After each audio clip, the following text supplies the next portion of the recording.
Afirmação. Afirmativa. Afirma aí. Afirma aí. Olá, você que nos acompanha nas plataformas digitais ou no núcleo de televisão e rádios universitárias da UFPE. Este é um episódio da série Afirma E, produzida por estudantes de jornalismo do Departamento de Comunicação Social e Diretoria de Comunicação da UFPE. E nesta série, nós conversamos sobre grupos que enfrentam desigualdade e discriminação e por isso precisam de políticas afirmativas, como é o caso das pessoas com deficiência. Neste episódio, nós vamos falar sobre capacitismo, um problema que dificulta a inclusão social de pessoas com deficiência. Eu me chamo Bárbara Mota, sou uma mulher cis de pele clara, cabelos crespos e curtos e estou usando óculos num tom nude e uma camisa preta. Ao meu lado está minha colega que irá conduzir essa entrevista junto comigo. Eu sou Camille Moreira, uma mulher cis de pele negra, com o cabelo preso, castanho escuro e usando uma camisa branca de manga longa. Hoje nós conversaremos com a pedagoga Kátia Virgínia, que faz parte do Núcleo de Acessibilidade da UFPE. Kátia, você pode se autodescrever, por favor? Claro, eu sou uma mulher negra, de cabelos pretos, alongados e cacheados. Estou usando óculos e uma blusa de manga curta com listras coloridas. Então, Kátia, para a gente começar, de uma maneira geral, um problema que afeta as pessoas com deficiência é o que chamamos de capacitismo. Você pode explicar o que é capacitismo? Sim, com certeza. Capacitismo é a forma como a gente olha ao outro de maneira preconceituosa, esse outro sendo uma pessoa com deficiência, por ser diferente. Então, essa concepção que a gente tem de ver o outro enquanto um padrão diferenciado do que é socialmente normatizado, um padrão ideal de beleza, de corpo perfeito. Então, quando a gente vê essa pessoa com deficiência diferente daquilo que nós idealizamos de padrão, de normal, então a gente está falamos aí de um capacitismo, da visão do outro enquanto a pessoa menos incapaz ou impossibilitada de realizar algum tipo de tarefa. No dia a dia, tem alguma atitude capacitista que a gente pode perceber no nosso cotidiano? Tem sim, infelizmente está tão naturalizado as formas como a gente se dirige a esse outro que a gente não percebe que essa fala que a gente dirige a essa pessoa com deficiência ou brincando entre nós mesmos está remetendo ao capacitismo. Por exemplo, quando a gente diz assim, deixa de ser retardado, está feito um retardado, você está surdo, você não está vendo, está cego? Ou, por exemplo, quando a gente diz está mais cego do que está cego como se estivesse num tiroteio, então uma pessoa está dando um de João sem braço. A gente esquece que essas palavras elas estão remetendo a pessoas que têm alguma deficiência. E quem recebe quando a gente emite esse tipo de opinião, seja em tom de brincadeira, seja em tom, por exemplo, discriminatório, essas pessoas com deficiências recebem isso de uma forma muito negativa. Isso reflete em todas as áreas que essa pessoa esteja atuando socialmente. Então, pelo que você está nos falando agora, o capacitismo ele é considerado uma forma de discriminação? Sim, discriminação e preconceito, a gente pode afirmar isso. Porque ainda que seja em tom de brincadeira, a forma como a gente utiliza é uma forma pejorativa. É como se aquele outro valesse menos do que aquele que não apresenta a deficiência. Por isso que é considerado preconceito e discriminação. A gente pode perceber o capacitismo dentro das universidades? Sim. Por exemplo, quando a gente exclui a participação dessa pessoa com deficiência por pensar ou imaginar que ela não vai ter capacidade ou não tem habilidade de desenvolver determinada tarefa. Então, o fato da gente segregar ou excluir a participação, a interação dessa pessoa com deficiência é capacitismo. Você pode dar pra gente um exemplo dessa forma de exclusão, como você falou, de uma pessoa com deficiência dentro da universidade? Sim. Infelizmente, por exemplo, quando os professores vão formar os grupos e que deixam vocês, estudantes, escolherem os participantes. Muitas vezes a pessoa com deficiência é deixada de lado. Geralmente ela não é escolhida, ela fica no grupo em onde ela estiver sobrando, aquele que ou o professor indica ou ele mesmo coloca ou os coloca por pena, indicam a participação dessa pessoa. Quais os maiores problemas enfrentados pelas pessoas com deficiência dentro das universidades atualmente?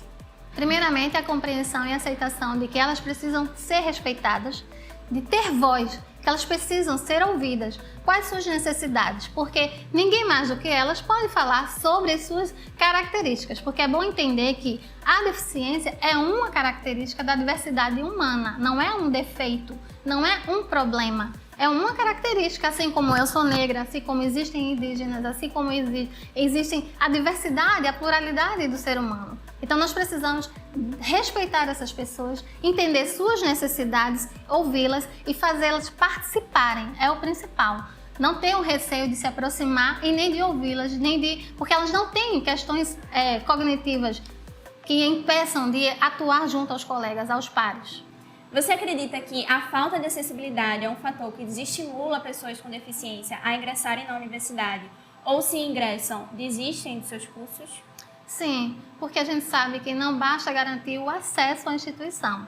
A gente precisa também garantir a permanência dessa pessoa. E que permanência é essa? A permanência mínima com qualidade de vida, para que essa pessoa consiga atuar e se desenvolver em suas potencialidades. É claro que existem especificidades que não vão poder, em determinados cursos, em determinadas práticas, aquela característica específica, o estudante atuar. Mas nós precisamos estar abertos e garantir essa permanência para que eles se formem com sucesso. Em 2015, foi criado o Estatuto da Pessoa com Deficiência, que considera discriminação a forma de distinção, restrição ou exclusão, por ação ou omissão. Depois dessa lei, alguma medida foi realmente tomada? Sim, essa lei ela trouxe visibilidade para as pessoas com deficiência ter acesso aos espaços antes nunca imaginados. Porque se a gente parar para observar o contexto histórico, essas pessoas eram segregadas dentro de suas casas ou então em instituições de saúde. Então, quando essa lei foi instituída, estabeleceu a necessidade de abrir os portões do acesso ao ensino universitário, ao ensino superior para essas pessoas que não tinham essa perspectiva. O acesso à educação é um direito de todo cidadão, inclusive, claro, de pessoas com deficiência. No entanto, a gente ainda vê poucas pessoas com deficiência dentro da universidade, apesar das leis, como você falou, e também de empresas que contratam poucas pessoas com deficiência. Então, o que falta para que essas leis realmente sejam cumpridas e que essas pessoas possam ocupar esses espaços? Eu acho que você falou um pouco, que não basta incluir, tem que manter essa pessoa falando da universidade, Mas em questão de empresas mesmo. Também, digamos, dar a condição para que essa pessoa desenvolva as atividades, seja na instituição acadêmica ou seja no ambiente de trabalho. Porque, por exemplo, vamos trazer um exemplo prático para vocês entenderem. Uma pessoa que tem uma deficiência visual, ela precisa de adaptações mínimas para desenvolver a atividade. Ela não vai ser incapaz, por exemplo, de fazer a leitura de um texto, de digitar um texto, de atividades administrativas, mas ela precisa ter essa garantia de um material acessível para que ela desenvolva essas habilidades. É verdade. Que medidas a universidade está tomando para conseguir alcançar essa inclusão das pessoas com deficiência? Bom, acima de tudo, garantir o acesso. Isso é o principal, porque a partir do momento que a universidade abre as portas para o acesso dessas pessoas, já estamos dando um grande passo, mas não é o suficiente. Precisamos garantir a permanência a partir de tecnologias assistivas, de garantir essa acessibilidade, tanto estrutural quanto atitudinal, que é a fundamental, que é o respeito a esse outro corpo, a esse ser diferente. Para finalizar, Kátia, o que você sugere para que nós possamos romper as atitudes capacitistas? Bem, a gente precisa entender que se a gente muda essa concepção de capacitismo, de tratar o outro como menos, todos saem ganhando. Porque a sociedade, a diversidade não é feita só de pessoas com características, características de pessoas com deficiência. Pessoas obesas, idosas, crianças, gestantes, toda a sociedade sai ganhando. Então, acima de tudo, respeito à diversidade humana, não só especificamente as pessoas com deficiência. Quer deixar suas considerações finais? Sim, queria deixar para todo mundo, principalmente essas pessoas com deficiência aqui na universidade, que podem contar com a equipe de atendimento do NASCE para que nós possamos mediar essas relações entre estudantes e professores e os próprios colegas. Nós encerramos esse episódio da série Afirma E, agradecendo à pedagoga Kátia Virgínia e a você que nos acompanha nas plataformas digitais ou no núcleo de televisão e rádios universitárias da UFPE. Todos os episódios da série Afirma E estão disponíveis no canal da UFPE no YouTube.